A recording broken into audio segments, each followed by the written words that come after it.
Hey, this is Carmine Peace, and listen to Rock On Radio, because it's giving you some new music that rocks.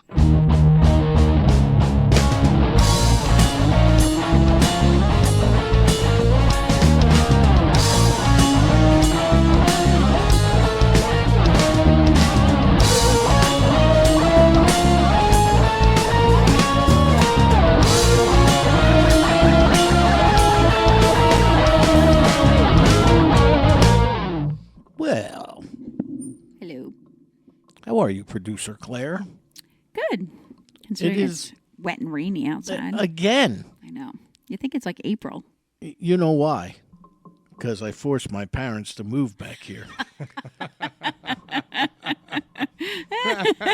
To make them miserable. Sad Just to but make true them story. miserable. Yes, that's exactly it. Not sunny southern America. Memorial Day weekend last weekend.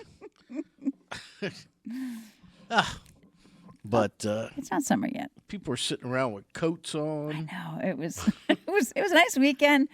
Monday was nice. Monday was Yeah. nice. I could take a year of Mondays. Correct. No air conditioning, no heat. I love it. True story. Mm-hmm.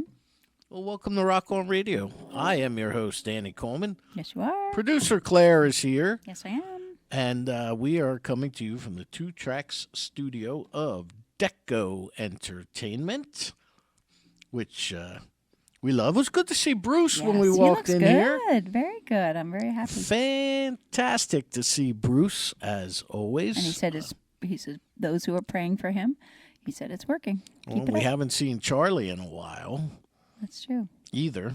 But he was on tour though, wasn't he? Though He might be in Japan. Oh, really? Yeah, I know that Angel was scheduled to go to Japan. Interesting. I don't know if that already happened or that's where he's at. I don't but know. I should look on my phone. Well, Charlie, if you're in Japan, bring me back some really high-grade sushi, will you? Ugh. I don't know if you really want it after you brought it back. My brother-in-law is actually in Japan with my niece right now. Well, tell him to ship some back. Well, you didn't warn me. I don't know if they're back yet by now. You like sushi? I love sushi. You do? Excellent. I grew up in Southern California, in Los Angeles, so it's a sushi culture. A very sushified Very- area. Very early on, the sushi was introduced to the Californian diet. My mother is a big advocate and a fan, so at a very young age, of course, I was cursed with being allergic to fish. No. The irony of that. Anyway, shellfish I could eat. Yeah. Oh, really? That's usually the other way around. It is normally. I'm strange that way. But so I learned to love octopus and crab and stuff like that. Squid. It's good stuff. Nice. Yeah. Good stuff. Sushi. Yeah. Send some over. See? Yeah. Excellent. Now, that is our guest for this evening, Now I want sushi. I know. Why do I suddenly crave sushi? who we will introduce in a moment. But now you know. That's like the mystery guest. That's like a teaser. Is there like an all-night sushi parlor around here? Oh, God. I don't there know. shouldn't be. Not in this area. Not in of the the country. Sourland Mountains, right? No. We get fresh fish. Yeah, maybe from the stream. Probably out Yeah, of the what can stream. you It's get? like 30 feet like that a way. catfish, maybe. A little turtle. What can you get out of the Delaware? Anything? Ugh. Uh, A boot. Boot fish? very sick. Yeah. Oof. Although, depending on where you go in the Delaware River, they actually have some really, really large walleye and trout No. and what's the muskie. And so I don't know how good they are. I've never eaten any of them, nor do I Right. plan on trying. But Catch yeah. and release. Speaking of eating, O'Connor's American Bar and Grill, the official caterers of Rock On Radio, located on Route 537, otherwise known as Monmouth Road, in Mount Holly, East Hampton, New Jersey. Lillipie's of Princeton, 301 North Harrison Street, inside the Princeton Shopping Center. You will find the hand grenades of happiness at Lillipie's. I suggest you go there and eat them until you explode for a change, because I am done doing so. Are you sure, though? You're not done. You're not done. That That's a vixen lie. cannot tempt me with her wares any longer. Oh, yeah. Just watch. All right, maybe. We should I'm put weak. that to the I'm test. weak. We put that to the test. Look I'm at very Jen. weak. Jen. Now you know my girl Sylvia, Yes. who makes the Berry pudding. goods. Yeah. Very good. Very good desserts. Yeah, she puts a post on social media the other day. Finally slowed down. Anybody need cake or pudding? I'm like, you are. I told her she should be arrested for selling that stuff within 1,000 feet of a school, Or you. especially to me. Yeah, I feel like a drug dealer when I told her she's like a drug dealer. She's pushing her wares on everybody that we used to work with. And I'm like, you want some? No, I don't eat that. That's how I got this fat. Well, but it's okay to make me fat, which I've become. You're just pleasingly plump. Oh yeah. You're like squishy. I don't know who I'm pleasing with this plumpness, but You're squishy. Phoenix Art Supplies and Framing. I need a really big frame to put my picture in now. Which, by the way, have you worked on my request for a velvet smoking jacket and your dog at my Wait. When did this request happen? when you came back from Florida. wherever you went? I Yes. like that for you. Yeah, wouldn't I like look that. good with an ascot and a velvet and a smoking pipe? jacket And a with pipe? and maybe no, I got a cigar. Oh, A okay. cigar Fine. in Good. front of some kind of faux fireplace, probably one of them red brick cardboard ones, like from Just 1970. one running on your TV. Like Yeah, we Yes, could do that. like Like, the the Yule Yule log. log. Yeah, we Yeah. always on, had on that. constant rotation. That's it. Yeah. Misty usually sits by my side Yes, anyway. she does. She's glued to your knee. Yeah. Okay. Well, I didn't realize I had to make you a smoking jacket. No, with a photo session. You got all these photographers, Carrie, you. Yeah, that's right. I do. It doesn't have to be big. Something like 8 by 10 I was feet. gonna say 16 by 20. Right? And But you you're- could use it as a Christmas card as well. Correct. Thank you. See, our guest is a thinking man. All right, so I have some time though if it's for Christmas. Phoenix Art Supply and Framing, located on Route 611, otherwise known as Southeastern Road, in Doylestown, Pennsylvania.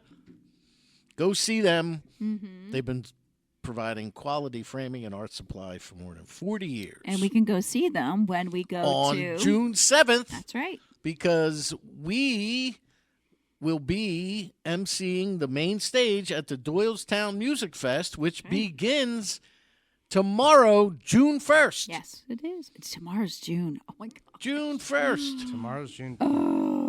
Or today's June 1st. Oh, Today. boy. Yeah, Today's Sunday June is 1st. Sunday Oh my is- gosh, yes, today is June 1st. Oh, it's June It begins already. today. Look, we're late. Oh. It begins today, June I'm 1st. feeling rushed. Oh gosh, I know. Slow down. Slow down. June 1st until June 8th and That's right. June 7th. So this coming Saturday, we will be at the Come see us. Doylestown Music Fest main stage. It's free. Yeah, It's a free event. I've already Music put the all word day, out. beginning at noon. Mm-hmm. And I think the last band goes on at 4 p.m. Okay. So, Sounds good. and Claire will have autographed pictures of herself to sign and give away. No. In a smoking jacket. Yeah, and a smoking jacket In a with a smoking dog jacket next with to her dog. it. What a good idea. That's brilliant. Talking about AI, let's fix that right up. We'll fix that right up. Stick my face in it. I could just get an image and just stick my face in it. Now, I could do that for you too. I don't have to take it. timing is everything, because the Jersey Shore Jazz and Blues Foundation, JSJBF.org, they have their Reckless Steamy Night shows coming up. They have the Blues Jam at the Chubby Pickle. They have Nice. all kinds of things going on, plus programs. And August is the Jazz Festival in Lumber. August is the Jazz Festival, which, as far as I know, we are emceeing again. But before then, We have on June 27th at the Lauren K. Woods Theater in Monmouth University, or in Monmouth University. We have Big A, Anthony Sherrod, coming up from Clarksdale, Mississippi, once again this year. And to get tickets, go to the foundation website, jsjbf.org. that's a good show. Don't miss that show. and there's rumors. Uh-oh. Rumor has it that I may be the officiant. What is it, a wedding? Yeah, You officiant? yeah, we're marrying Clarksdale with Oh, the with Jersey Shore. That's right. Correct. Is that going to be your opening line? But before we do that, I actually just got a text from our buddy Nice. Joe Grisanzio. Oh, Yes, yay. he wanted to know. He goes, hey, I'm going to read this verbatim.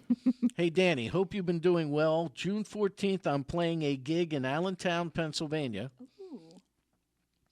It's an after party for the Blues, Brews, and Barbecue Festival. Ooh, that sounds good. They're still short a few artists for the stage I'm performing at, Okay. and I offered to help find people. Nice. I wanted to look into how I could potentially get the word out to folks with the Jersey Shore Jazz and Blues Foundation. Do you have any suggestions? Well, yes, Joe. I just put it out over the air for you. That's right. And done. I'll share it on the Facebook page. So now you will be inundated with whatever's. Does Joe have it? Like, is he? Joe? I wonder if it's on his It may be. Grisanzio. Joe Grisanzio. Exactly.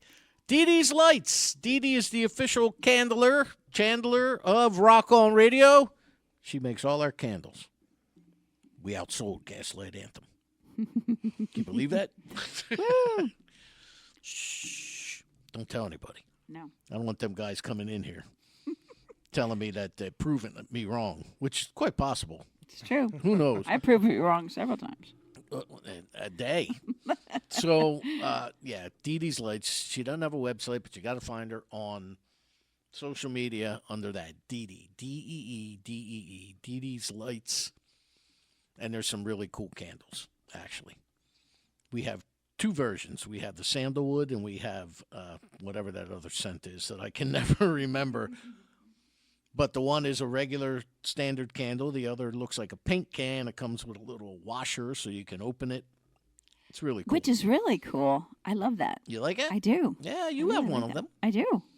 So I've been burned. check her out, Dee Dee's Lights. Sinister Footwear, SinisterFW.com. Our friend Tina, who just became a realtor, actually, besides a sock magnate, she has become a realtor. In Go to- Mattawan area. In the Mattawan Oh, area, really? that's right. That's Yep. my neck. Yeah. Yep. See Tina at Sinister Footwear, SinisterFW.com. Use a promo code when buying her crazy wild socks of DCR socks, and you'll get 10% off at checkout.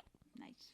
New Jersey Stage, NewJerseyStage.com, the finest arts and entertainment magazine to be found online anywhere, covering all of New Jersey's arts, entertainment, and beyond. A little bit in New York, a little bit in Philly, a little bit in Delaware, Connecticut, Pennsylvania. You dabble. They branch out a little bit. Mm-hmm. They're not strict, but if it's a Jersey artist playing one of them places, or not, you can find it there. NewJerseyStage.com. Asbury Park Vibes. Go to AsburyParkVibes.com and see that what Diane and Doug have to offer there. They have a staff of 15 different photographers, so if you need a show covered or a picture taken, headshots, website bios, resumes, press releases, they even have the occasional acoustic show there in their space. We have the Christmas party in their space every year. And they also have a heck of a podcast. So, Yes, they do. AsburyParkVibes.com. Tyndall Road Brewery. Go to TyndallRoadBrewery.com, which is located on 102 Farnsworth Avenue in Bordentown, and tell them you want Danny's pick. Why are you laughing? I'm not laughing. I didn't say it was like my Afro pick or something. A Danny's pick. Uh-huh. Not your water pick, right? I'd be No, not my water pick either. Exactly. Never mind. We love Marcy over there. She sponsors the Rock On Radio Happy Hours and contributes tchotchkes from the brewery to the prizes we give away. And Yeah, but there's a beer over there that I have to go name, which I still haven't gotten around to. Well, you gave birth to it and you still haven't named it? I haven't named it yet. Beer. Free beer. Free beer. Free beer. I always wanted to name a band I was in, Free Beer. Yeah. Because remember back in the day when owners and Oh, yeah. venues used to actually put your name on the marquee? That's right. Can you imagine? Tonight, 7 p.m., Oh, yeah. free beer. Packed house. Yeah. Packed house. So, all right. And I think that's it. Right, Claire? Am I forgetting anyone? I wasn't paying attention. Of course. Deco? Mm-hmm. Okay. Then I think you're We're good, right? I think you're good. Excellent. Did very good. How can they find us? They go to dcror.com, which is the short link for Danny Coleman's Rock On Radio. Facebook.com/Danny Coleman's Rock On Radio 2. That would be the number 2. Instagram @Rock On Radio, all one word, all capital letters. Well, our guest this evening, I have not seen since Clinch's Gallery, since we went to Danny Clinch's Gallery, That's right. which got to be about 2 years ago now, I would think, Yeah, maybe. or close to it. Maybe. Because you had a release party for your CD along with J.T. Bowens, who you had worked on. Yeah, I actually wrote and produced the whole album JT's for with- JT. Very cool. Yeah. I have them, as we discussed earlier, I have them both on a thumb drive, and not to mention in my music library on my computer. Nice. But actually, I got quite a bit of your stuff on my computer. But please welcome Mr. Arlen Feiles. Thank you. And we've been friends on Facebook for a while, but I've Yeah. never met you in person yet. Well, it's a pleasure to finally Nice, meet you you. too. It's always good to be here. And thank you for the invite. I Yeah. appreciate it. Sure. Well, the first time you were on this show was back when I was on 40 Foot Hole Radio, Mm-hmm. which was in Lanoka Harbor, down near Bayville and right off of Route 9 there at the Murray Grove Center. Cal Schwartz was my co-host Right. at the time. And I'm not sure, you had written the album about the woman who was killed during the civil rights movement. Oh, Viola Liuzzo. Viola, thank you. Yes. And the coincidence about the location where you recorded that show was in a Unitarian, The Unitarian Sure, Universal right. Church, yes. and Viola was a very famous Unitarian. Oh, was and she? She's celebrated by the church. If her name was on the wall Was it in the kitchen, studio. in the It dining it room? I didn't absolutely realize was. that. How And- about that? And she's remembered by the Universalists nationally, and is revered as one of their highly regarded members. Wow. So Well, that's kind of cool. that seemed very, Yeah. serendipitous. Serendipitous. And yeah, in fact, I just spoke with Viola's daughter, Sally, a couple days ago. And the relationship that I forged with that family through the writing of that song, I probably told you the story back then. No, but tell us But again. it's worth because, telling yeah, because it it's a is. wonderful story. It is. So I've always been a voting rights activist. Whatever, politics aside, vote. Absolutely. And that's always been a big platform of mine. And I was sitting at the piano. I was watching the History Channel. I'm kind of a history buff, so I was watching the History Channel, and there was a small thing in the middle of this big civil rights movement piece. There was a small thing on this woman, Viola Liuzzo, who was a white woman who lived in Detroit. She had 5 children. As it were, she was one of the first white members of the Detroit NAACP. Her best friend was a black woman. And at the time, Bloody Sunday had just occurred, and Dr. King got on the radio and said, all people of good conscience come to Selma to march on the Capitol in Montgomery. and she heeded the call. She got her car set up, kissed her kids and her husband, said, "I'll be back in a few days, but I have to go to Selma." So she got into her car and she drove what probably took a couple days to get down to Selma, and volunteered her car to drive marchers or people who couldn't make the march in between Selma and Montgomery. So she was driving back and forth, and she drove with another young volunteer, a young black man named Leroy Moten, who just passed recently. And on one of these trips in between Montgomery and Selma, she was chased down by a car that was full of Klansmen. She was driven off the road and then assassinated on the side of the road right there between Selma and Montgomery. She was the only white woman murdered during the civil rights movement, the proper. And it was a big reason why the Voting Rights Act finally went through Congress. People were stunned that a white woman, I guess that was just the final draw. So Lyndon Johnson took it to Congress and signed the law, and that changed the world. Dr. King attended Viola's funeral. And she is now more and more being recognized as a martyr of the movement. Obama had mentioned Viola in his first inauguration speech. And I had been performing this song, I don't know, for a few years. And after, it was actually during the Light of Day, probably about 8 years ago, the Light of Day Festival, which traditionally took place just before Martin Luther King Day. This happened to be the day before. And I had performed the song, and this young black woman who worked for the Asbury Park Press came up to me. She said, I've never heard of this Viola, which was very common. Most of the people, I tell this story, most people have never heard of her. So I've been sharing this woman's story, and she was intrigued. The next day, on Martin Luther King Day, she wrote about me and my song, and sharing this new history that she had just learned, that was relevant, obviously, to Martin Luther King Day. So there's this woman named Sally Liuzzo who has her Google alert set for any time her mother Viola would be mentioned in the press. Wow.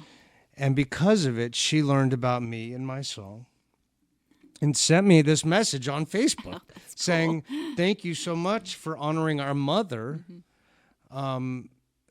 We love the song. We are going to be in Shreveport, Louisiana next week, accepting a proclamation from the mayor that, this day would be Viola Liuzzo Day in Shreveport. We'd love for you to come down and meet you and perform the song and accept this honor from the mayor with us." And I was like, yeah, sure.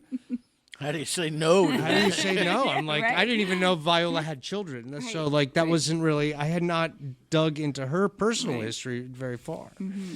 So I went down and I met her and her two sisters, Mary and Penny.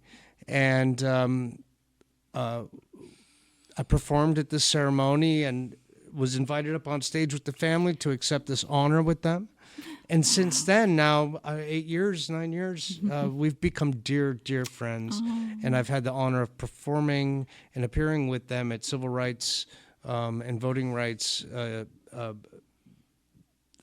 events all over the country. I went down to Selma for the 50th anniversary of the march and performed down there and marched with the family. And since then have become lifelong friends. And it's just amazing that you write songs without an expectation of them to turn into real life manifestations, and here now I've become part of this family's story, and I consider them dear, dear friends and family. And sadly, they're not in great health, and they've appeared all over to speak about their mother's story and to accept honors in her name, but refused to accept any money. And I think they should have accepted a little.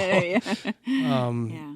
But I just spoke with Sally, who was that original person who sent me that letter, and we remain very close to this day. I sent her $35 so she can go see her sister, who's in hospice. So it's kind of sad to see that family struggle, and my heart is always with them. And so that it's amazing what music can do. Yep.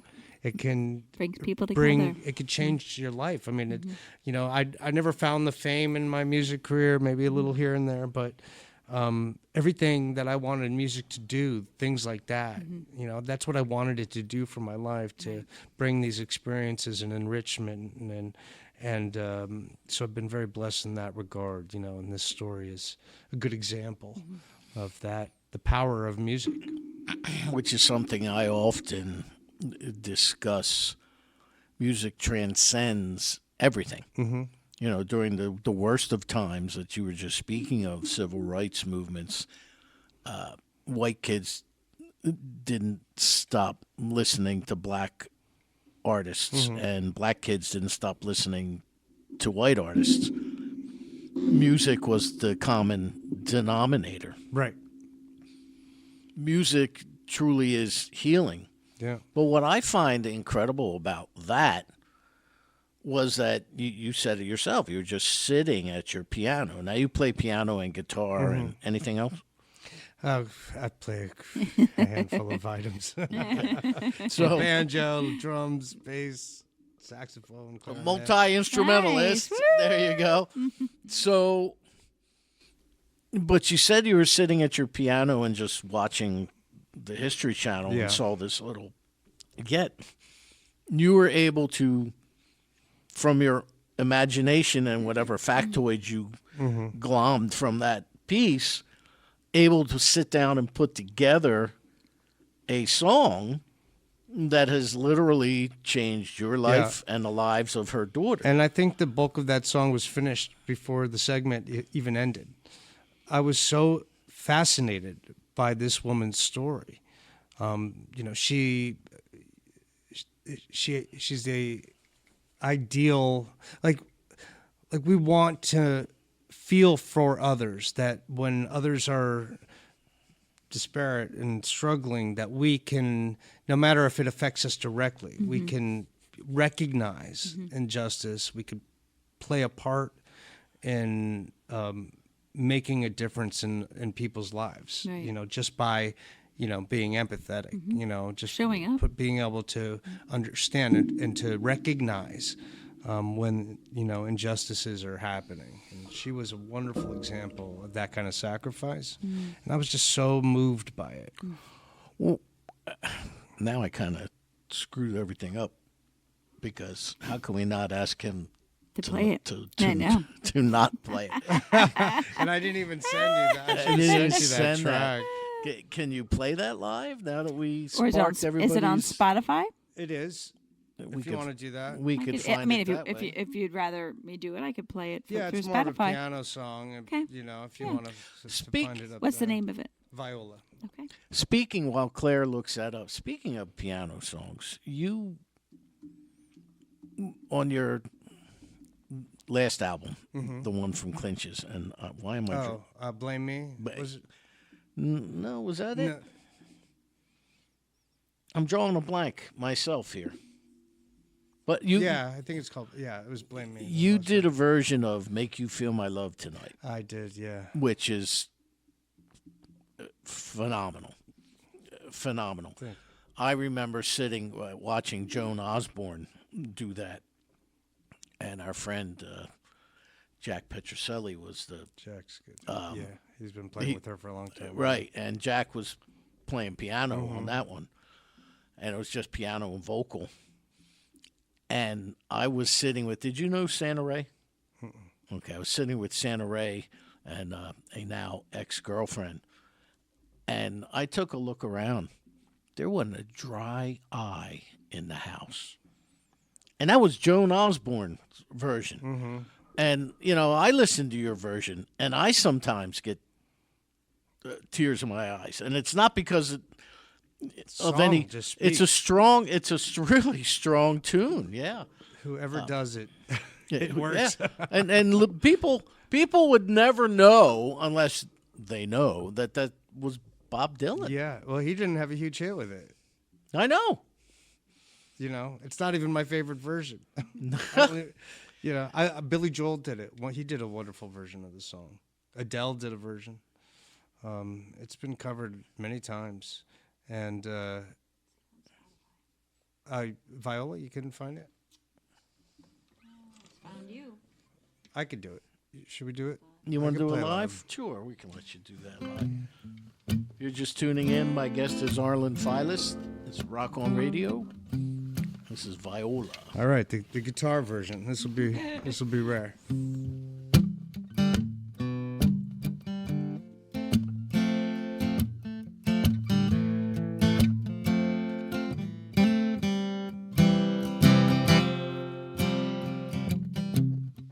We could all sit down, rewrite the Constitution. We could fight it out and start up a revolution. Either way's fine with me. Still you refuse to see. You're blind to resolution. Hold tight, we're gonna fight, yes I told you. I hope you're with me, Viola. We could take this song, scream it from ocean to ocean. We could really set it off and start up a big commotion. We take hands, but we have forgotten that love is all we've got, and I believe that I can show you. Hold tight, we're gonna fight, yes I told you. Stand tall, stand upright, you're a soldier. We're gonna take this head on, shoulder to shoulder. I hope you're with me, Viola. Break these chains of silence. Break these chains of silence. We will walk these miles and go home.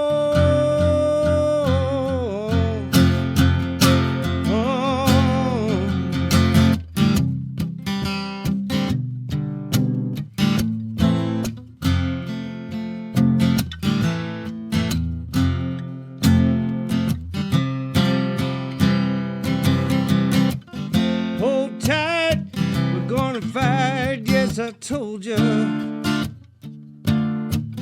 Stand tall, stand upright, you're a soldier. We're gonna take this head on, shoulder to shoulder. I hope you're with me.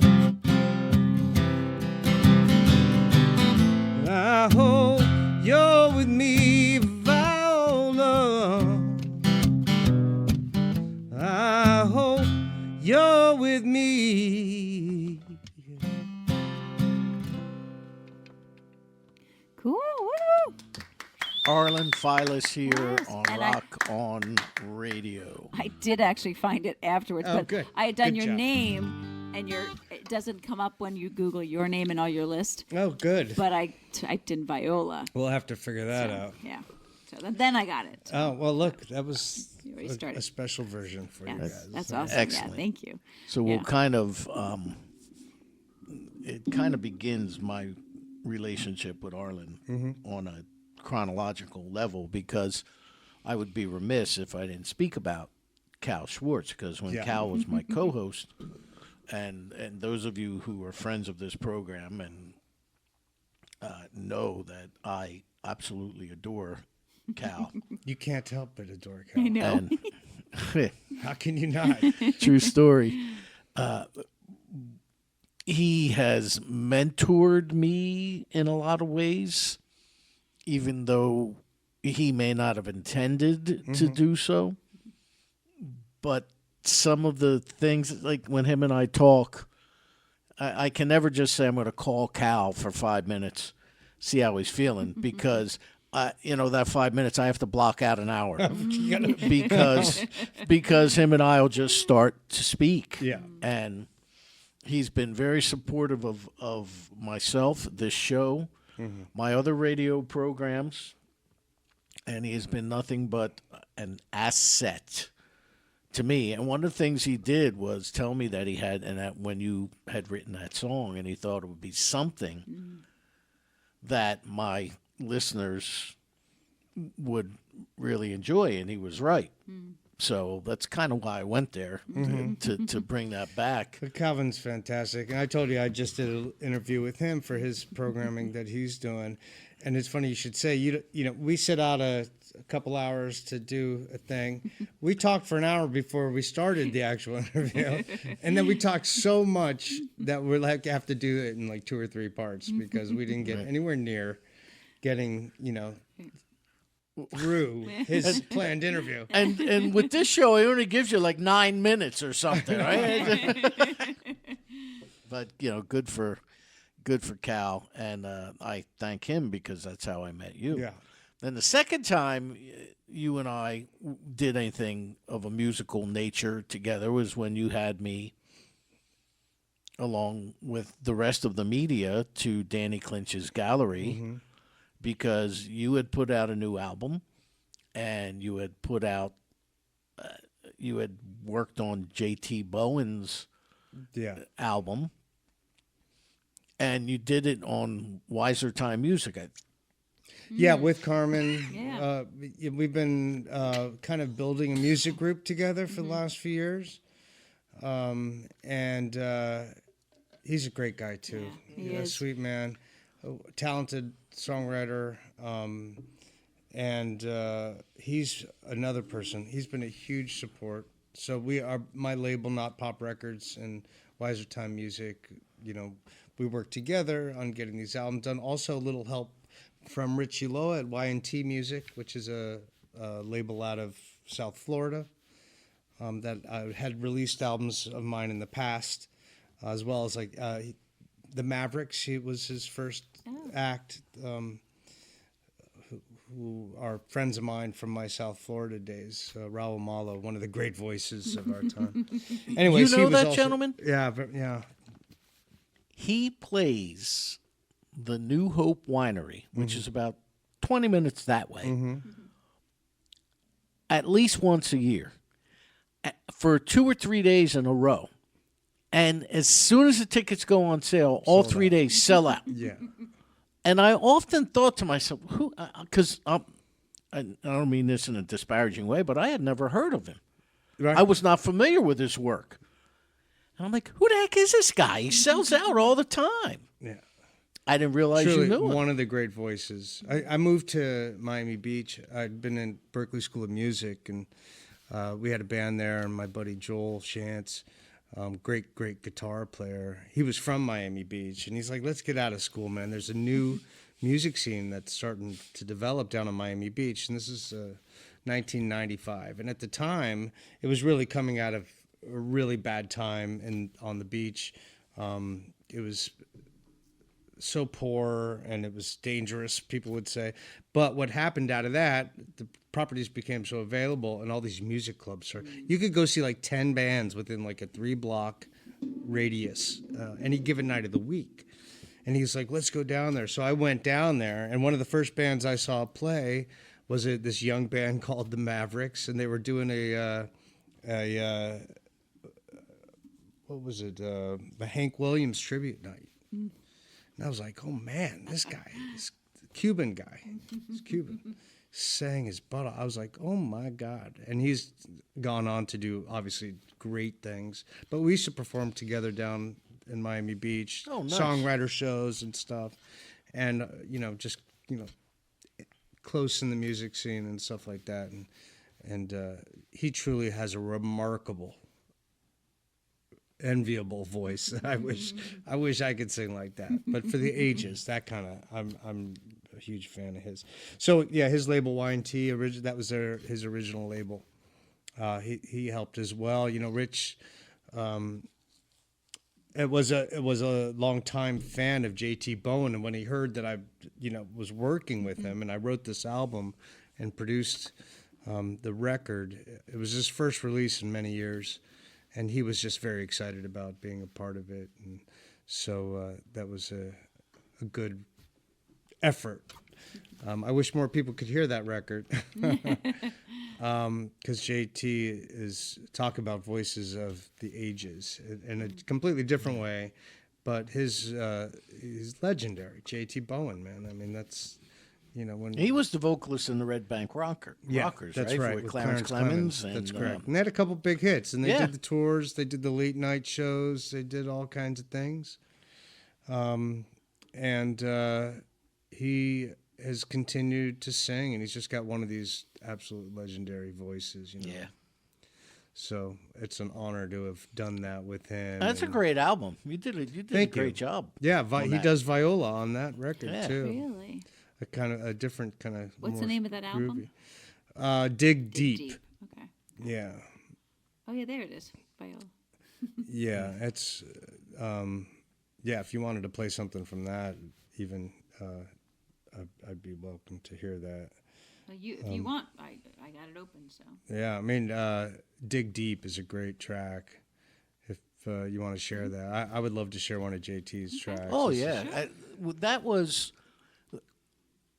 A lot of times I get invited to these media events, and usually they're in places that are just like, do I really want to ride an hour and a half to this? And it's not something that I'm real for. But when you guys invited me to Clinch's Gallery, which I always enjoy Yeah, that's going to Danny's Danny's place is special. Great space. gallery, and a fantastic space.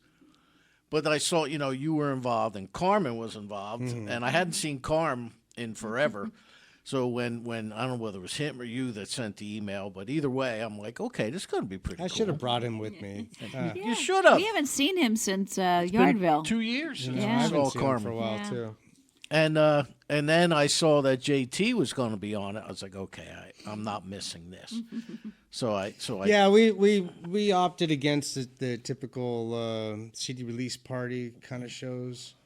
It's so difficult to host concert events, from the artist side. right.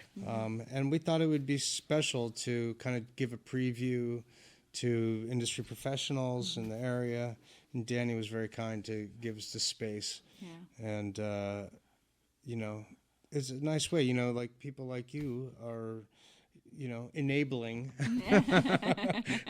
Talk about drug dealers. I've been called that. Yeah. Yeah, man, come on, keep playing. Are you sure? I've been Encourage. trying to lay off the radio spots. No, it'll be good, man. It'll be good. So, we wanted to, connect and, return the favor and share, a first look at the new albums. And it was a great night, it turned out. Yeah, it was a nice event. nice. It was a really nice event. Well, you now, what did you do to JT's album? You were the producer? Yeah, well, I wrote the whole record. Oh, you did? So JT and I okay. wrote one song together. Yeah, we were playing my band. We were on a date at down in Lakewood at The Strand. yes. Theater. Yeah. I've got a live album from there, live from the Strand, which is excellent. That's why. Yes. Anyways, we were playing a fundraiser event. JT Bowen was on the bill. I've heard his name a million times. I had not met him, and we played a set, and this gentleman approaches me. He goes, "Hello, young man. You write songs?" I said, "Yes, I do." I said, "I should make your next record. Let's have lunch and talk about it." Just came to me. I was like, you should be singing these songs that I write. Yeah. Awesome. He's like, okay.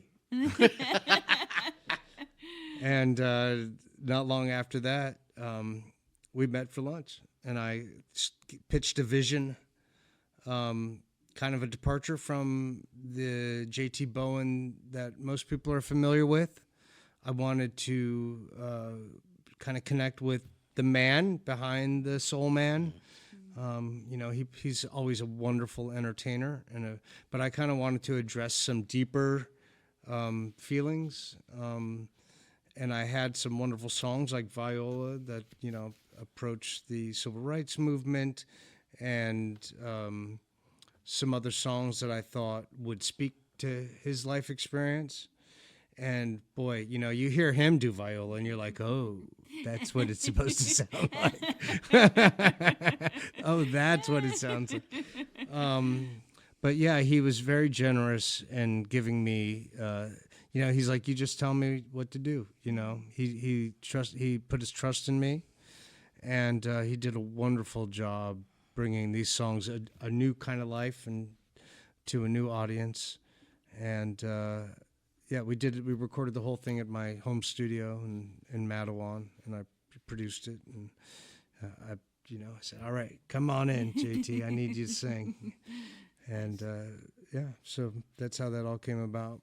So this is the title cut. This is the title cut. Yeah, dig deep. Dig deep here on Rock On Radio.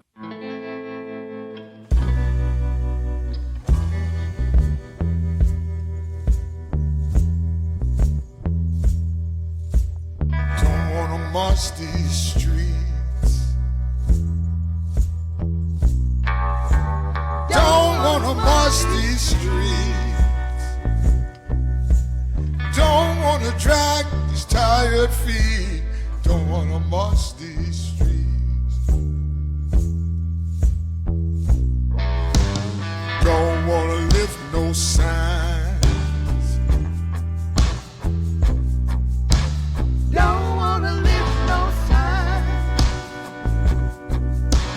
Don't wanna lift a pen or pie. Don't wanna lift no sign. Dig deep, dig deep, dig deep with some dignity. Dig deep, dig deep, dig deep with some dignity.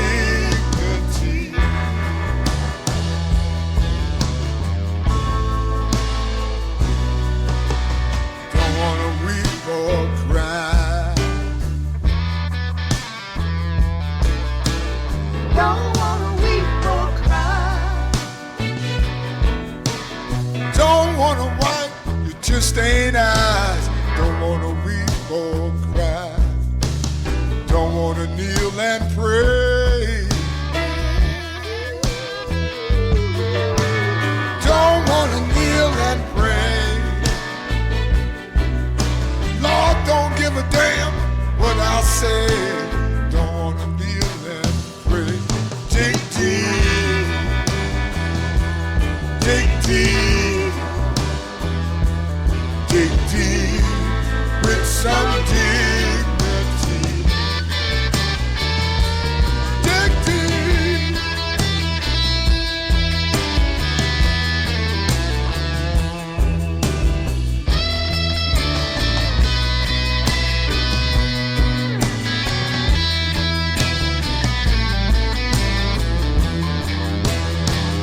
Wasn't quite what I asked for. Wasn't quite what I wanted. You gotta fight on the street to survive. Wasn't quite what I asked for. Staying here alive. Just want a piece of land. Just want a piece of land. A place I can work with my own two hands. Just want a piece of land. Just want to build a home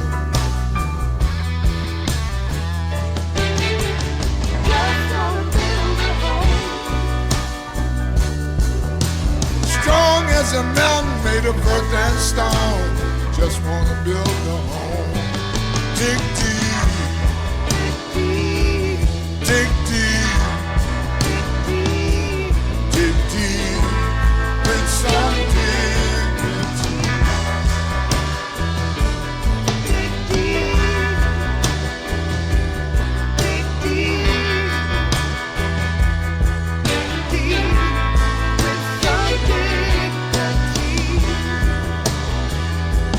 Dig deep, dig deep, dig deep with some dignity. Yeah, dig deep, dig deep, dig deep with some dignity. Yeah, dig deep. Dig deep, dig deep with some dignity. Dig deep. There we go. J.T. Bowen. JT. Dig Deep, produced and written by Arlen Feiles, who was our guest this evening. That's fantastic. So you've been involved with it. And you said Leon Holmes, our buddy the Leon, vocalist is on that. Yeah, she's the On best. that record. And did that song you were talking about, did that make it into the movie? Oh yeah, there was what was it called? It was about Venice Beach. It was a Bruce Willis film, and I wrote a couple songs for it, and they wanted a song that was kind of similar to the Roberta Flack song. And, you know, in the movie business, they call you up and they go, "Can you write me a song like this, but not too like that?" Once Upon a Time in Venice. Once Upon a Time in Venice. And so I wrote this song, and of course, Leon, you know, like I said, I'm very fortunate that she lives right down the road, and she sings on all of my stuff. She's my go-to, and I asked her to sing this song, and it's actually in the film twice. Wow. And we released it on iTunes. It's called "The First Time," and it's a wonderful release. Leon's only release as an artist that I'm familiar with, but she's just so wonderful. She is. A sweet woman and just a tremendous vocalist. Very. She her range is spectacular, you know. So, so I can versatile. have her do several parts, you know, and she can grab it. So, she's on there, and it's I haven't heard that for a long time. It's kind of got me choked up hearing that, you know. Well, do you do a lot of licensing and? I have through the years. Okay. I'd like to do more than I do. You know, the licensing game has changed a lot. When I first was writing for film and TV, it wasn't kind of like known that was kind of like an avenue for independent artists. But there was so much content that started to be being made, you know, with reality TV, and there was this show called 16 and Pregnant. I don't know if you remember. It was on MTV. yeah. It was okay. one of like the first like kind of reality Brothers, TV shows. And a producer called me up. They said they wanted to use like 7 of my songs this one season, you know, which was great. And so that kind of led me into a whole thing. I wrote a song for the Dallas Buyers Club film. And, you know, this and that through the years. But what's come of the licensing game is now it's become a vehicle for you know, artists that have backing, that have big records coming out. And so it's become a lot more competitive and more difficult for independent artists to get meaningful placements. Right. The value is not a secret any longer. That mailbox money is no joke, and the big labels, they want it. But back in the quote back in the day, a lot of times that was a great door opener for the Yeah, independent artist. and it still can be, but it's just more difficult. just to more find difficult, the right? right door. Yeah. There are yeah. two that come to my mind. Number one, back in the '80s, there was a show with Michael J. Fox. It was Family Ties. Yes. Right. There was a scene at a prom or something. Billy Vera and the Beaters Right. did Became a that big tune. hit. Nobody had ever heard of Billy Vera Yeah, and the yeah. Beaters unless you were out in California. Right. And all of a sudden now he's a national artist. And do you know Keith Minaccio? Yes, I know. Keith. Well, yeah. Keith told me, Keith told me, God, years ago, because I've probably known Keith for about 15, 16 years. He said back when he first started writing tunes, he would sit there before the internet. He would sit there with a pen and paper, and try to catch the producer, like the credits, try to see the music director, Right. and then write him a letter with a cassette tape, and even now though, and he said I think he had stuff in the OC, High School Reunion, and I think Deadliest Catch maybe, but he said once you get in one, they all talk. Hey, I got some music from this guy. He's really great. Might fit there. And if you got the big companies muscling in, that kind of it's become music supervisors have kind of turned into tastemakers, kind of like A&R people. So now there's it's a very sexy job now, music supervisor. It used to be kind of a nerdy, quiet backroom job, and oftentimes the film editor would just be like, "Oh, I like this band," or "This is my buddy's song," and he'd just drop it in. But now the music supervisor is a very serious A&R job, and they want to break artists, and they also want to accommodate labels. Right. And major artists. That's where it you're draws at. attention to their programming.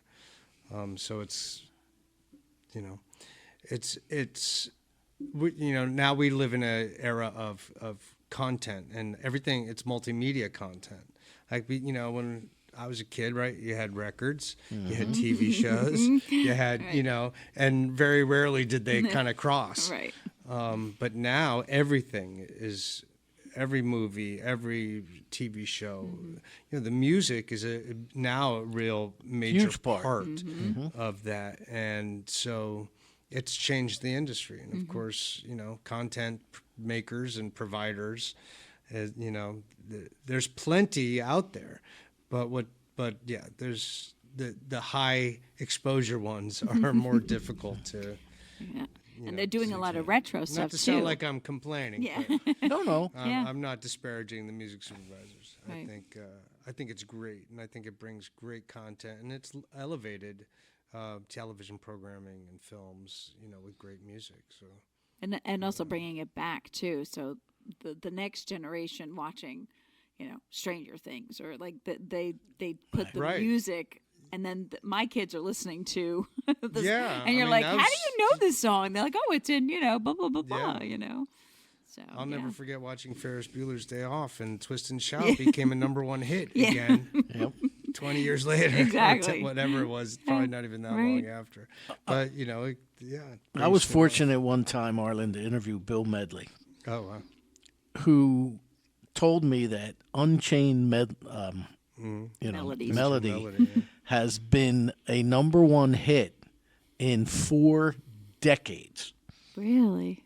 Keeps coming around. It was #1 when it came out. Then when Ghost came around, it made it a #1 hit again. And then when another movie came out that it was in, it made it a #1 hit again. And then That's a good song. the last time somebody, I can't remember, there was like another movie or TV show made it a #1 hit again. He's like, I can't complain. It's the gift that keeps on giving. That's a hell of a song. I mean, gosh, it's really, that's the dream, right? You want you hope one of your songs kind of makes that kind of cultural impact, Right. that really elevates it to that kind of whole level, which is rarefied air. To you got bands like the Beatles or the Stones that have many of them. Yeah. but just to have one. Yeah, Just one. Just Well, one. which is why you are here, because now this time our mutual friend Kat Fossey had arranged for you to come on, and then the wires got crossed somewhere, and we had to reschedule. Yeah. So, thanks to Kat for sending you back my way. But now that we're here, you're here because you now have another record you're putting out. I do. I have a brand new record. It's called Diaspora.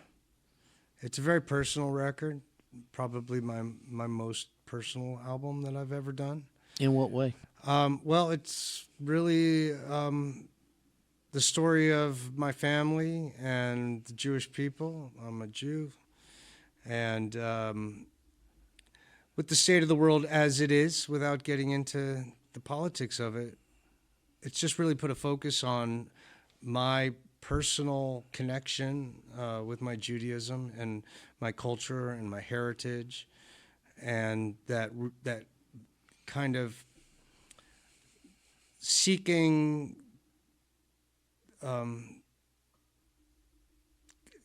connection and pride in being who I am. Connecting the dots, so to speak? Right, and just sharing my humanity, because I think that when groups of people become marginalized, right, it shames everybody involved, and it, wherever you are and whoever you are, we're all at some point in our lives, we probably feel this way. We feel that we've been marginalized, and you start to believe what people tell you about yourself, Yeah. And for me, it created a real psychological issue for me. Wait a minute, am I who I think I am, or who I've thought I've been? And I felt like I needed to reconnect with that part of myself and that humanity, and to remember that I am who I, I've always thought I have been. And this really just kind of delves into my cultural and historical story. Diaspora, meaning the Jewish diaspora in this particular instance. This is not a unique just to Jews. Blacks and brown Americans are living in a diasporic life. But this is my story, right? And so I wanted to talk about history and Jewish experience, living in the diaspora, my family's story, and so this record it's about that, And I figured it might become very unpopular. I was like, this might be my most unpopular record to date. But as it turns out, the feedback I've been getting has just been absolutely so warm and wonderful and heartening and supportive. And I'm just so glad that I've done so and shared this part of me. When did it come? When was it released? It was just released, I guess, technically the end of April. Okay. So less than a month ago. Mm-hmm. So it's available online and all the streaming services and stuff. Well, what are your websites, social media? How do we find ArlanFeilesmusic.com, ArlanFeiles music. I'm the only Arlan Feiles out there, so you search my name, you find all the things about as long as I spell it right. As long as you spell it correctly. Yeah, I released it first in Europe a couple months ago, and I went and toured the album for a couple weeks in Germany and the Netherlands. That was a very interesting experience because some of the songs talk about Germany's history, a very dark part of their history, and the Netherlands as well, that participated in some of the atrocities that occurred to the Jewish people at that time. And I was a little nervous about performing these songs for them, especially in Germany. But the feedback was just, people were coming up to me after with tears in their eyes. Thank you so much. There was this one gentleman who hosted one of my concerts. He was also a history teacher. And one of the stories is about what sparked the whole record, really, is this story about this Jewish man who lived in this German town called Emlichheim. And a proud Jewish German man fought with Germany in World War I. As World War II was coming around, he was being questioned often about his loyalties. He spent some time in a labor camp. He'd be released and then put back.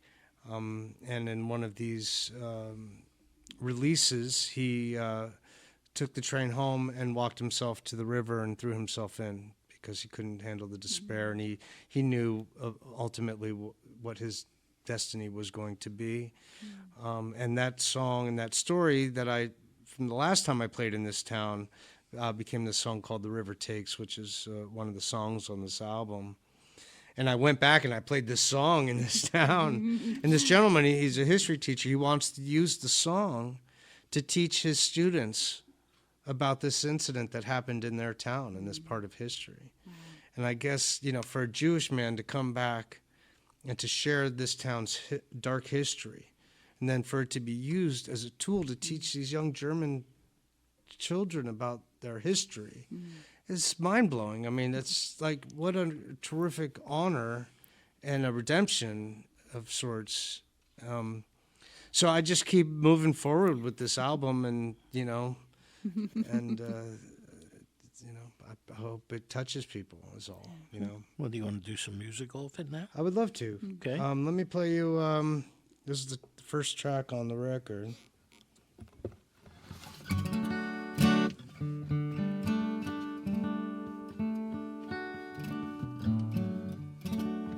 This is called "I Know Your Number," and it's kind of masked as a love song, but it's really the number we're referring to is the tattoos that Jews were issued on their arms when they were interned into a work camp as a means of dehumanizing Jews and cataloging the workers who ultimately would die. Yeah, that's what this is about. It's called "I Know Your Number," a love song.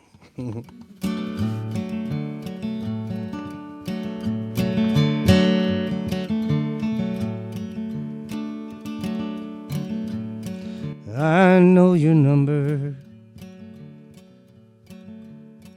I'm afraid there'll be no answer.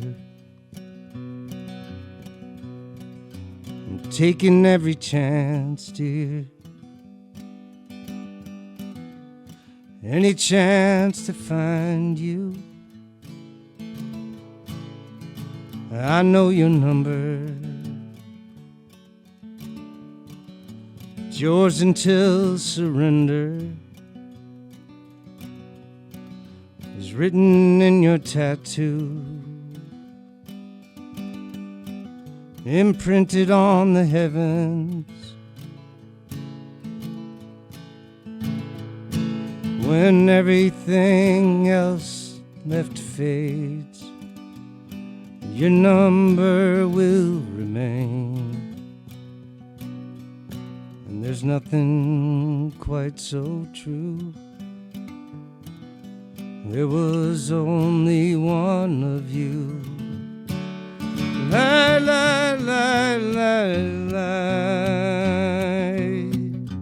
la la la. La la la la la la la la la. I know your number. It's burned into my memory. Each and every digit. From one until forever, and all the other numbers lost into the darkness,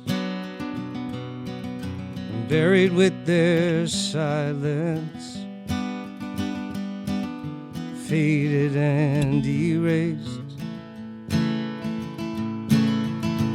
They never figured out that you would find a way of breaking through. And there's nothing quite so true.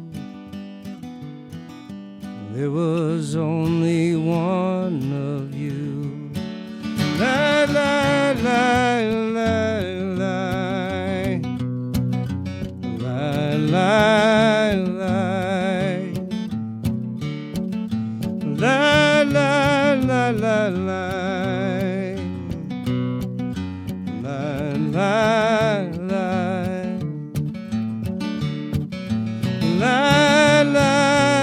la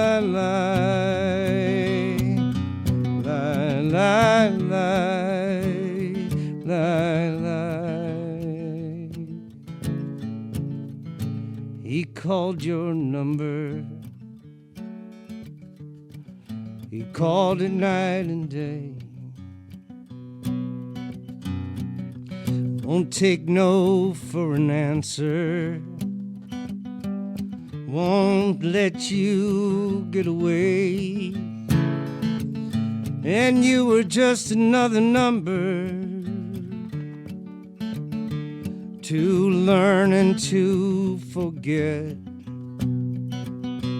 to discard with all the ashes, and dreams and love and regret. But I know your number, I remember it like new, and there's nothing quite as true. There was only one of you, only one of you. Arlen Feiles here on Rock On Radio. That was beautiful. You write some deep stuff, man. You always you do. I mean, I my listened to game. your well, I was going to say, you know, there are people who are writers and they are, I'm trying to think of the right word to grab for that. Flamboyant, maybe, about it. You know, but you kind of like, you're steady and even under the radar, so to speak. So He's subtle. You know, I've never likened myself as like an entertainer. okay, Right? There are musicians and writers and singers and performers that really they're entertainers. right. That was never something that I strived for. I viewed music and songwriting as a tool to share ideas, to build community. And so that's just always been what I worked towards, sharing ideas and, you know, to the kind of songwriters that I grew up listening to were doing that same thing. You know, I was a big John Lennon fan. You know, even like, you know, Bob Marley, Bob Dylan, Woody Guthrie, even like Bono. You know, I appreciated that. You can feel that there was an intention beyond the entertainment value. Those are the things that inspired me to not just write, but also to take action in my life. And to try to make the world a better place, right? You know, so that's where I've always been at. That's where I live as an artist, and so that's. And that comes through. So Thank you. I mean, that's always my hope and intention is that, you know, maybe I will inspire someone as, you know, as I'd been inspired. Well, along those lines, and a lot of artists find it better for them, for whatever reason, to be confrontational. And what I mean by that isn't that they're jerks, No. although there are plenty of those, but they will attack society with their lyrics and their political views and their political views in their lyrics, and they'll just shove it in your face. Is it more important for you to make a statement as a writer, or for you to encourage others to see what you're talking about? Do you know what I mean by that? Absolutely. Okay. You know, look, there's, you know, like The Clash, you know, that was straight up in your face, you know. There's this great young songwriter, Jesse Wells, who I adore. He kind of like, he writes, if something happened in the news, he'll have a song about it and up on the internet, like by lunch. And he addresses, you know, whether it be a political or, you know, social issue directly, quite plainly, obviously. And there's great moments for that. I think there's times where you just have to be like, yo, wait a minute. And then there's other times to say, okay, we have a disagreement about this. Now I've sung about it, right? And I have like a song called Workers United, which is a very pro-union song. It's very direct. And okay, so that may make some people uncomfortable, but then we have to talk, you know. I mean, you know, I'm involved politically. I'm a councilman in my town in Matawan. We do have a division in our township. I always try not to be bitter or to act poorly towards somebody just because they are of a different political persuasion than I. I'm always looking to find common ground. I believe that conversation can win hearts and minds. You know, I don't believe that our ideologies are so written in cement that we can't find ways to move forward together. Because if we don't, we'll fail. There's no alternative. It's just either struggle or move forward. And we could only move forward together.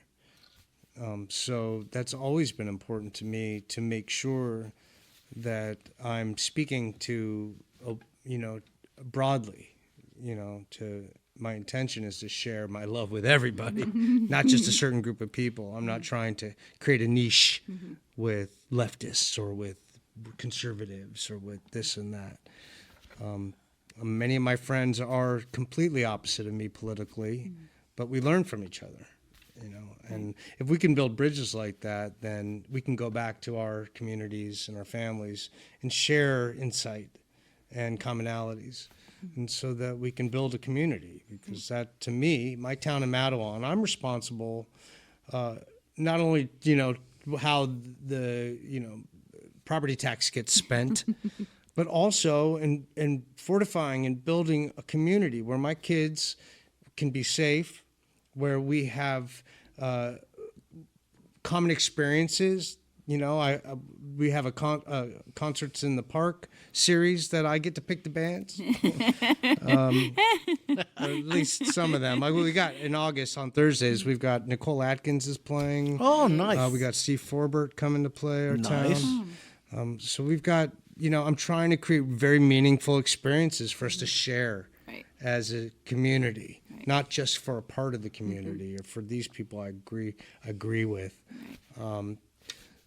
So yeah, I mean, I think it's important to share love and to not do it for just, you know, one group of people or for, you know. I think that those artists that I mentioned, I think spoke very clearly to everyone, the world, with universal ideas of compassion and empathy and love and peace and all these iconic, you know, these are These are the ideas, right? And they're big, big ideas. But these are the kind of ideas we can come together on. Because the minutia, we can get lost in all the little things. But these big, grand ideas are what we can all, we can all hold hands on. And hopefully that does, move societies and, communities forward in a meaningful way. And I think music plays a huge role in that. No, as I said earlier, it doesn't matter what political affiliation you are or what you think or how you may or may not feel about a different people who are different than you.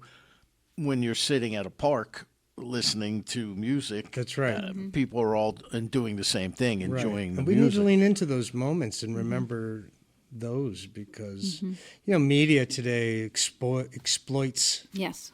Our differences, sows discomfort and distrust.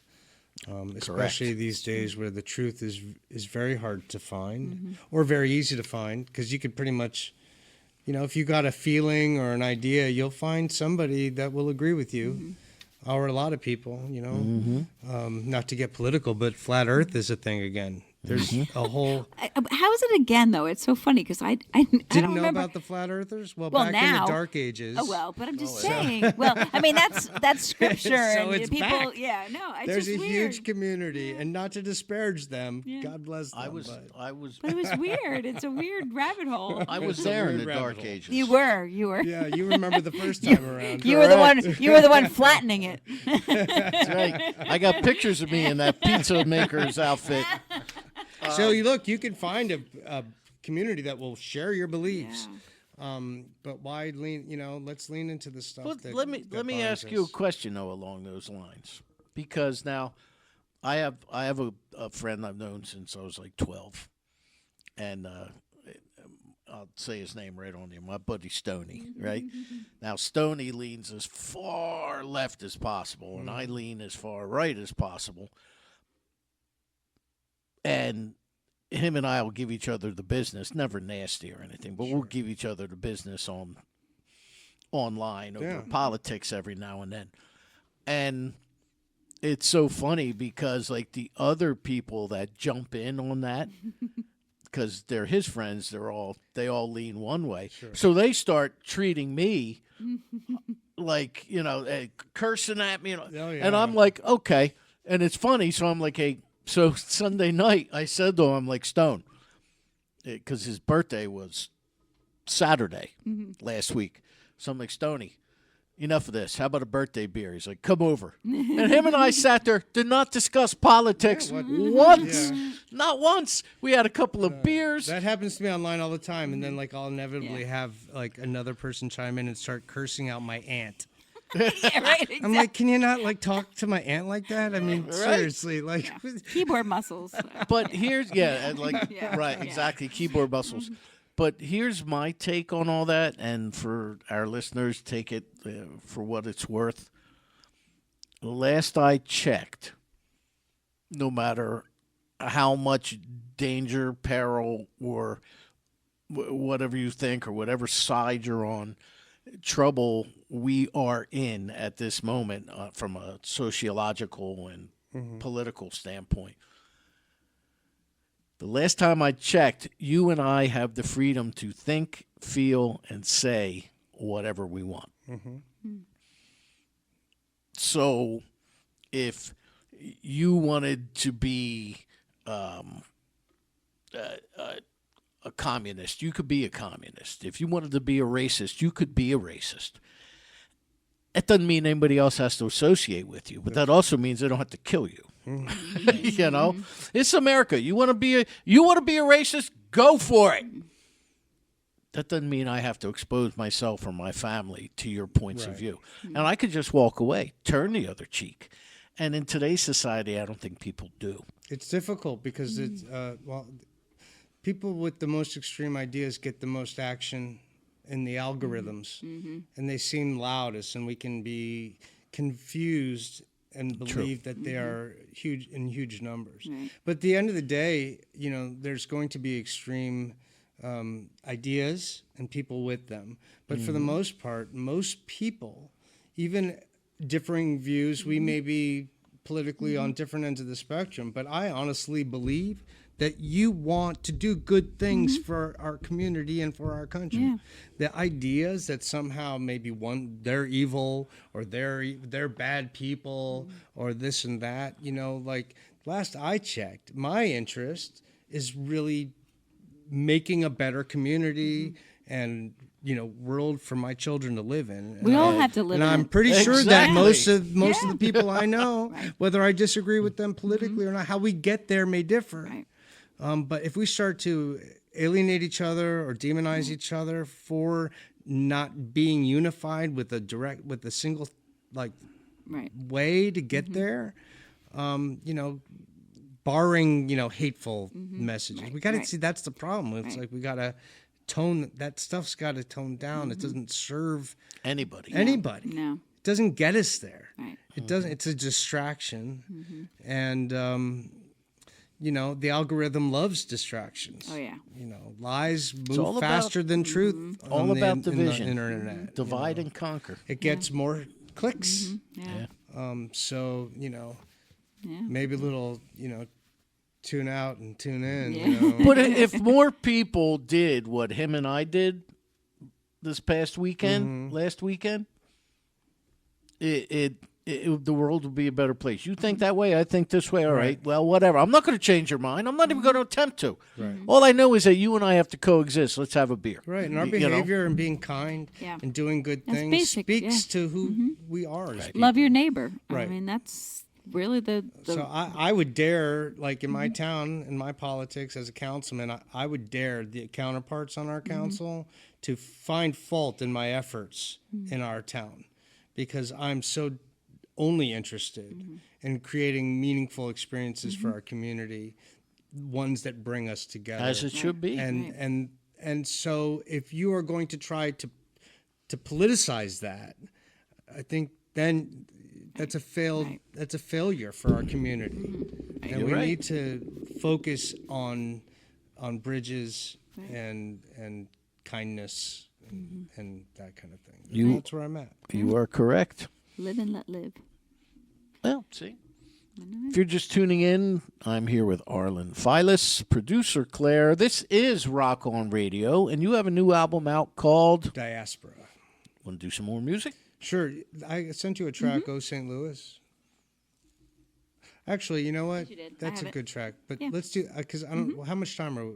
We're about half an hour still. So Okay, so let's do Ceasefire. Okay. Because that's really a song about peace. And although it may, That's a good follow-up to that Yeah. conversation. right, it may speak to some current affairs, but it is not about one side or another. It is about love and peace. So we're going to go with that after this. There you go. Ceasefire.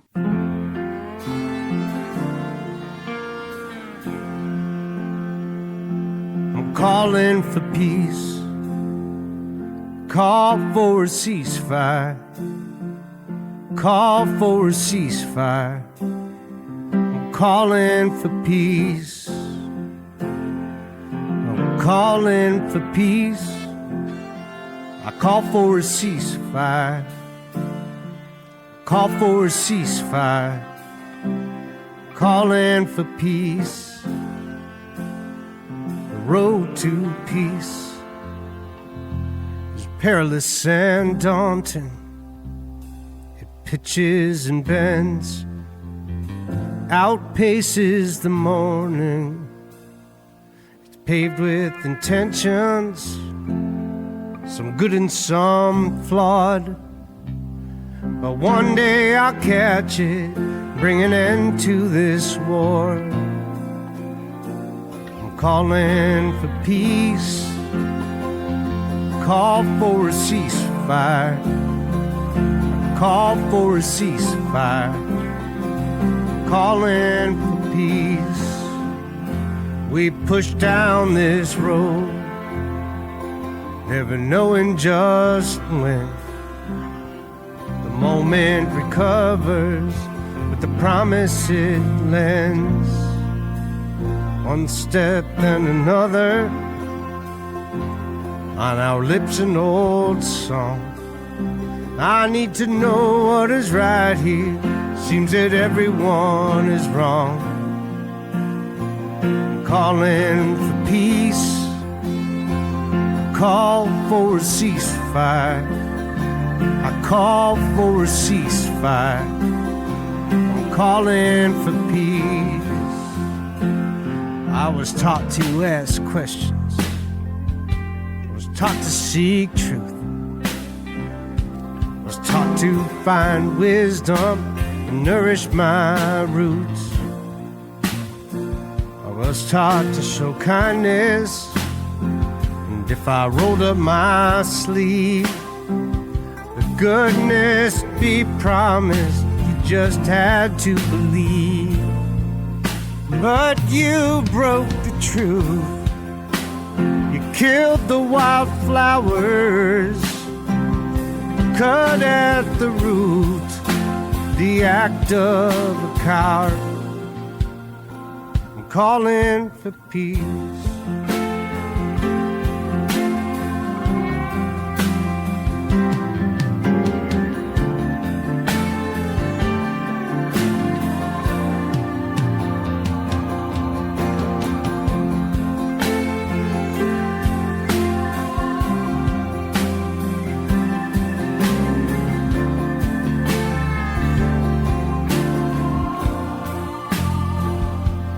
Beg you be cautious, show some restraint. War comes easy to those who don't think. You gotta think about the heartache, the broken and sad. The last bit of hope here was the last chance we had. I can't stop crying, so hard and so deep. And I can't stop climbing till the summit we reach. I call for a ceasefire, calling for peace. 'Cause war knows no victors, it only knows of defeat. Calling for peace. I'm calling for peace now. I'm calling for peace.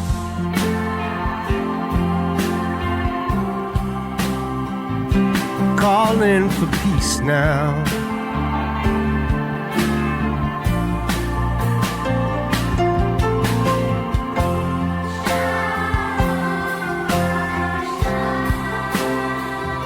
Calling for peace now.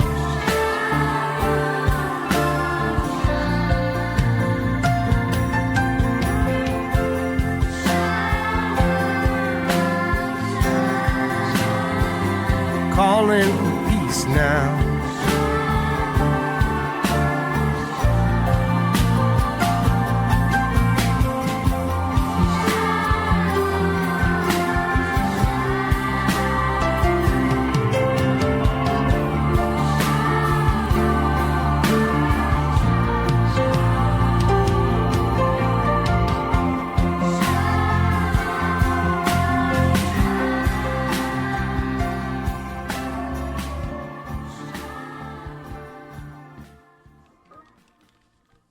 There we go.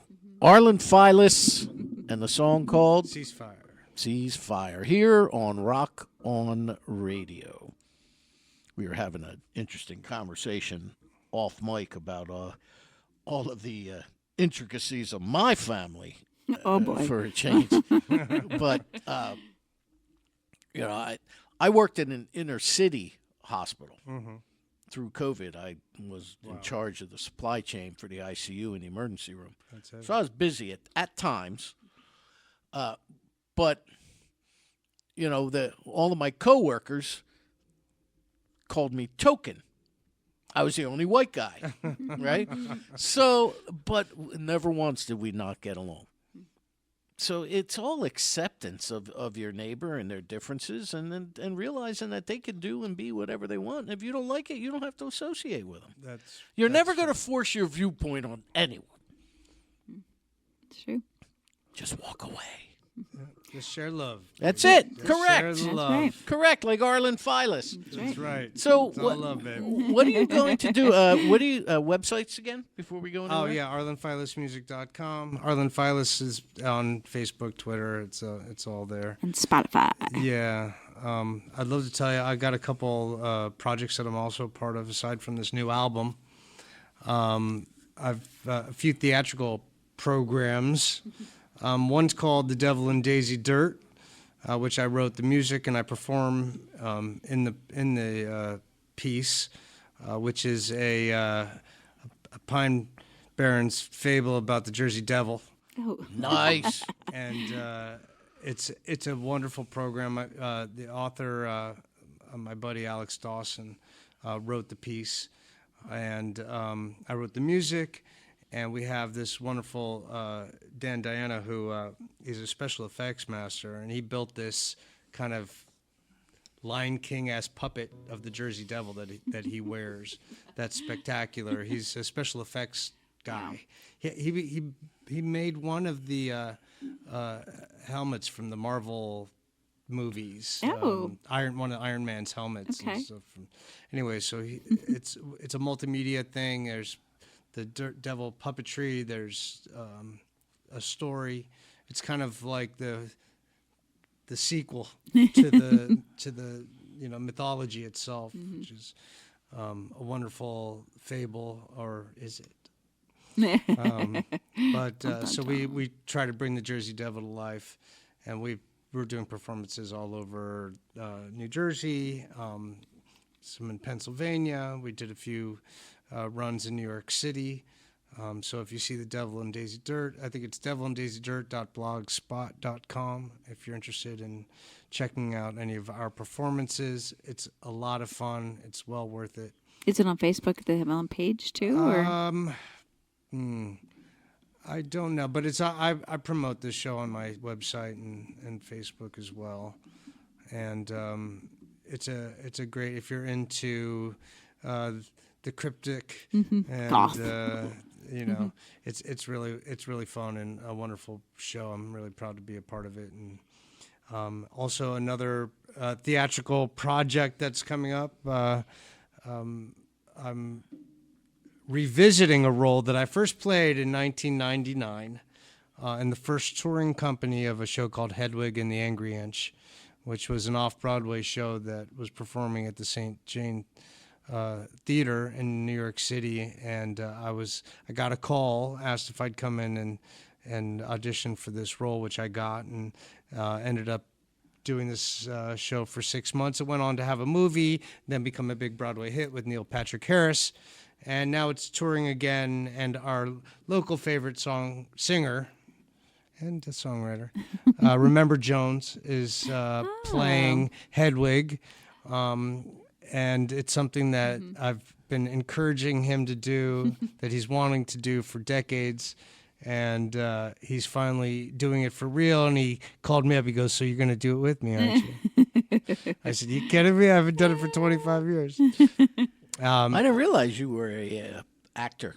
Yeah, well, it's a heavy music. Actually, I grew up in Los Angeles, and I actually did some teen acting, believe it or not. I was on Night Court once. Oh, no kidding. Really fun. And a few movies. Nothing Pre major. or Marky Post? Market Post. Ah, okay. Yeah. And that was fun. I was like 17. Growing up in LA, you could do something in show business, But I left acting to pursue music more seriously. I went to college to study music. But the theater has always been something that I've loved doing, and this is very music forward. The show is about this music artist named Hedwig and her band. So it basically takes place at a concert, and it's a rock show and a story about finding yourself and owning it, and being and empowering yourself with the love of who you are, just for who you are. And it's also another wonderful program. It's running for 3 weeks at the Bellworks Theater in Homedale, starting that's cool. the 13th through the 29th. I'm pretty sure that ticket information is available at bellworkstheater.com. I don't know. Or it's theater at Bellworks, perhaps. I'll find out. Either way, we start rehearsals for that tomorrow. And And also New Jersey Stage has it out there too, an article about it. So, yeah, that just actually came out today or yesterday. So, get tickets. Come share the joy. Excellent. Yeah. Fantastic. Now, what are you going to do to support the record? Or aren't you? Is there anything? Well, it's hard to perform in New Jersey. I go to Europe and there's a lot more like listening room and cultural arts centers where people are interested in sitting and listening to music. It's difficult to do that here locally. There are not many venues that are open to independent artists in that regard that will, put you on their, calendar for the year, for their subscribers, say, and stuff like that. And mostly just online. I'm sharing it, and I'm still doing some touring. I'll be here and there this year. And I think I'm going to be putting together more of a presentation. I did a TEDx talk once. I don't know if you're familiar. It was writing for a better world was the title. So I was thinking about putting together another kind of talk about my family and my experience, and feature the music and as a as a tool again to share ideas. So I'm hoping to take that out in the fall likely. Do you think they'd ever let me do a TEDx talk, Claire? No. I don't think so. I don't see why not. You could. Yeah, I think so. I might not let you do a TED Talk. That's different. That's different. Because you get up there and you start dancing, and then that would be you'd hurt yourself. And that would not be people good. would love to know about, doing radio, I always see those. We were just TEDx talking about talks, that too. and I wouldn't even know how to get involved in those things. I'll tell you what. I met a guy at a party. There's a song in there. And I was telling him about viola, and he goes, "Do you think you could do a TED talk on that?" I said, "What are you kidding?" Really? Like, no, I produced. It was the Asbury Park TEDx community. They were running I don't know if it's still going on. I don't think it is. But he said, that would be a wonderful talk. Would you consider? I said, it's like a dream to do a TED talk. That's like, what a huge honor. I've watched so many of them, and the opportunity to do it was absolutely wonderful. And they hooked me up with a guy who was a wonderful writer, and he kind of coached me on this new this new form of art. I'd never really given a talk, and to incorporate it. And there was video and music, and it was, about, how music can change not just your life, but the world. And I used the story that I told you earlier about viola, and that was part of the talk. And my trip down to Selma, which I made a small documentary about my trip down. And it was a wonderful experience. So I think I was going to put together another kind of presentation in that matter, and look for new communities to share that idea and my music with. Yeah, great. So get out of the clubs, Yeah. It's there's music. Some of my music's good for that, but this I think demands kind of more a listening environment. I talked to Billy Walton. Mm-hmm. I talked to Billy last week, and there's also a band called the Dead Daisies with a gentleman named John Corabi, who is a Philly guy, but he's in the Dead Daisies. He took Vince Neil's place in Motley Crue for a bit, Anyway, and both of them, along with countless others, but they're the first two to pop my head because I just talked to Billy, all say the same thing about it's so much easier to tour in Europe and places like Germany and Norway and the UK because of exactly what you said. To them, American music is more like a culture thing. Yeah. They will come out. It's part of their culture. It's like how we went crazy for the British invasion. Right. And the stuff that it's for them, and there's, I'd spent a lot of time in the Netherlands. That happens to be where I found a core audience in the Netherlands. That's my base. They love American music and they play like blues and Americana, but it just doesn't, something's just not quite right. It's just not quite right, so it's fascination for them. And so when I go over there and, I play music that's culturally American, there's a really wonderful audience for it. And it's something I've been doing for the last 6 years, or 7, I don't know, once a year. I've been going for a few weeks. I'll play 13 shows in 14 days. And it's incredibly rewarding, and it's been building wonderfully. And they even have a whole community of whether it be bookers or radio people or writers, music writers, and this and that. They have a community called the Euro-Americana community. They have their own chart where they give their recommendations every month. My new album is currently number 9 on that chart. Shares the spot with Willie Nelson. That's good. Nice. And his newest record. So it's just rewarding. It's music culture in America is really geared towards youth. Although the Americana community has grown so much in the last 10, 15 years. But yeah, it's just been working well for me, and I've built a really beautiful audience and following and have made lifelong friends. And when I come home, I record and I'll do a special event here or there. But gigging is not so easy, and it still pays that same $100 that they used to pay us in 1980 for one set. It's like, come on.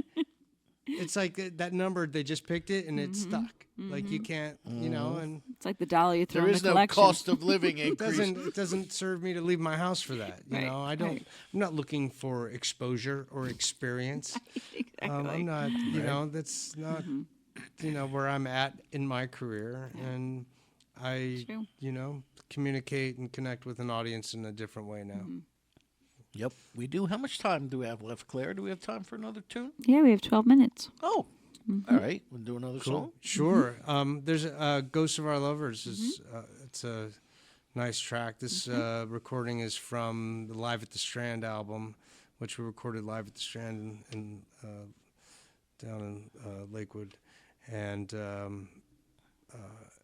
it's a cool album. Just kind of spans my whole career. And Aaron O'Ree is Aaron. on that. Oh, My awesome. buddy Dan Green. Jack Petroselli plays guitar on it. Oh, yeah. Nice. Love Jack.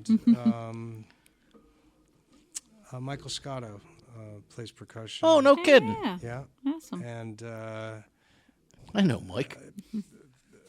there's some other folks on there too. But anyway, Mike was at the Clinch's gallery event. He was. I actually just saw him the other day at Rick Barry's house. He's he's got a wonderful family. They're Oh, yeah. they're really lovely people. Julianne. Yep. Yeah. Anyways, this is called Ghosts of Our Lovers.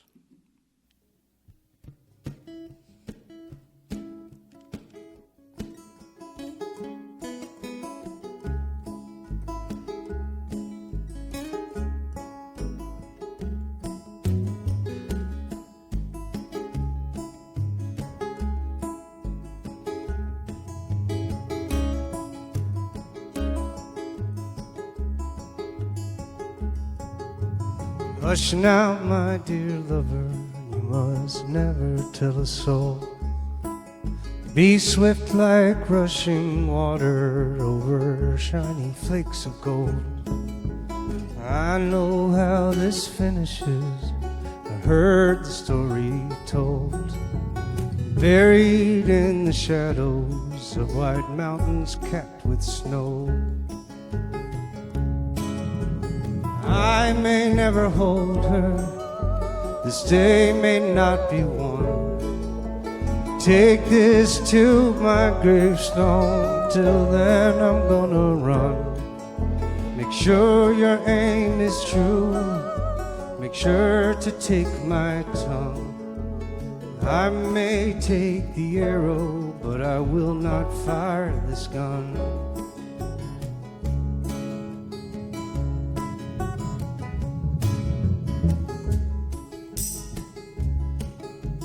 Hush now, my sweet lover, hold my secret to your heart. Seasons leave the dying to their demons and their scars. Stand tall above the valleys with their wild and winding winds. Never mind the devil, he is drowning in his sin. I may never hold you, the day may not be one. I'll take this to the heaven and burn it in the sun. There are worlds that can be traveled, days that cannot be undone. I may take the arrow, but I will not fire this gun. Ghosts of our lovers cry in the wind. We long for each other. Ghosts of our lovers. There are some who call me outlaw, some who sing the hero's song. I wade in murky water and I pray to do no wrong. Only gods can judge a man, and none stand on this here hill.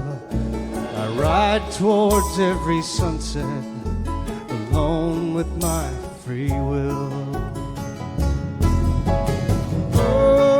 Ghosts of our lovers cry in the wind.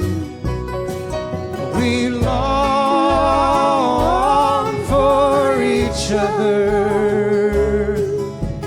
Ghosts of our lovers. Ghosts of our lovers cry in the wind. We long for each other. Ghosts of our lovers. Ghosts of our lovers. Ghosts of our lovers.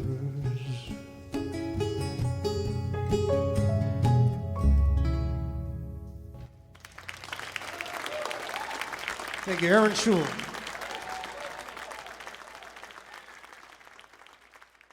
We are. We're having this fantastic in-studio banter. We are. But I wouldn't say banter. You banter.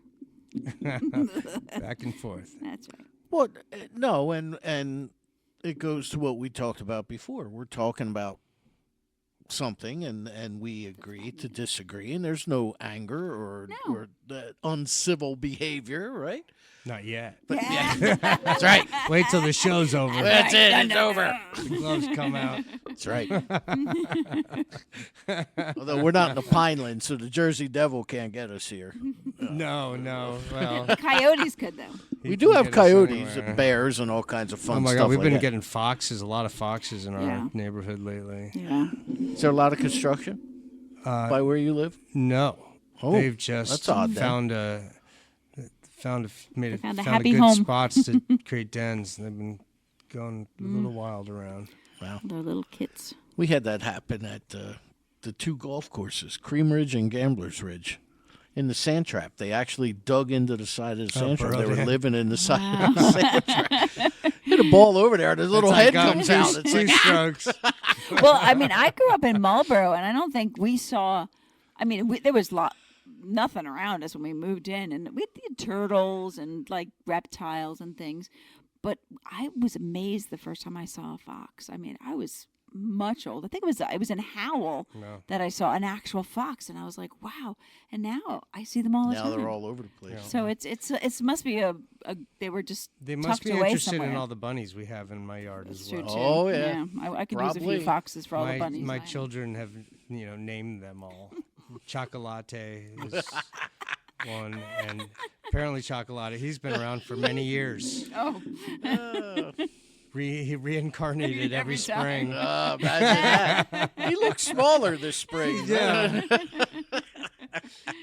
So, speaking of which, do you still like to perform your music, or is I that- love Okay. it. I do. I mean, I get very nervous and have all kinds of anxiety about it every Really? time. Why? Because I would not have pictured you. because to be that way. I have a goal in mind. Like I want to make sure that I connect, and I put a big weight on it, and I feel the responsibility, even if I shouldn't. But I still to this day, I get nervous every time before I go on stage, and I embrace it, and I tell myself it's because you care, and so I try to treat that and give it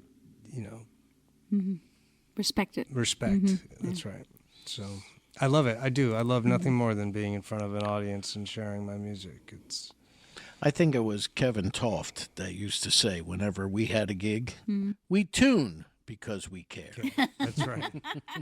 Absolutely. Well, even Mary I'm like, Martin. I didn't know you cared that much. Will you stop tuning? Let's Yeah, go. Let's go.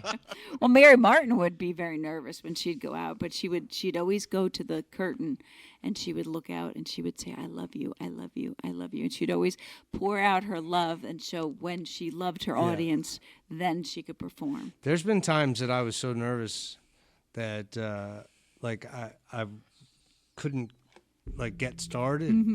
I was so I just blurted out. I said, "Oh my God, I'm so nervous," and everyone laughed. And suddenly I wasn't nervous anymore, and it broke that ice and allowed me. I was just like, I'm so nervous, you guys. I can't even believe it. The human brain has a way of really Getting stuck. screwing with us. Yeah. We got 2 minutes left. All right. All right. So again, websites. How can we find the album? ArlenFeilesmusic.com. ARLANF like Frank, EILES. Feiles. And if you search that name and spell it correctly, you will find all the things about me. Or they can go to our page, Danny Coleman's Rock on Radio 2, and all your things are shared there. So Thank you. They can find you, just have to click on you, and then it takes them to And you. all your social media links are there, They're as we said. all under my name. And the music can be found where? All over, all your favorite streaming or downloads or wherever, Amazon, iTunes, Spotify, YouTube, all the places. So what's next for Arlen Feiles before we wrap it up? Well, probably another record, which is, I'm thinking of maybe Diaspora 2, another one. There's a lot there. I think I have more stories to tell. So that's been on my mind. And I'm always writing, and I'm always thinking about another record. And so ultimately that, this winter I'll probably hunker down and, have something new by spring. Awesome. Excellent. Yay. Well, Thank you Arlen, so much for thank having you, me. Yay. man. by the way. Thanks Yeah, for glad you making came the in. trip here to the It's Cinderlands, the always- Cinderlands it's always a lot of of the fun. Sourlands, the Yeah. Cinderlands. It's You're working your way further and further away from me. I'm telling you. Jeez. We have to thank Charlie and Bruce here Worth at the Deco drive, Entertainment, everybody. right? It's worth the drive. Us too. It's always a pleasure to talk to you, my friend. Yeah, and it's it's always been fun. a long Thank time. you. It's been like 10 years since it Yeah. happened last. So, So let's not wait so long next gosh, year. I hope Next not. Next week, I believe, I don't know who we have. Oh, it's not. The week after is Des and the Swagmatics. Des and the Des. Swagmatics. Yep, she'll be That's- coming in. Oh, I've got. I updated my phone, and now Now I you don't don't have the I don't have the calendar? information. Ah. Oh, well. All right. Arlen, thank you so much, Thank man. you. I do. I got it. So until next week. No, it's Our Marvelous Lives. Oh, Our Marvelous Lives coming in next week. Them guys are great. All right. and Until next then- week. Rock on! Come on. Yes, sir.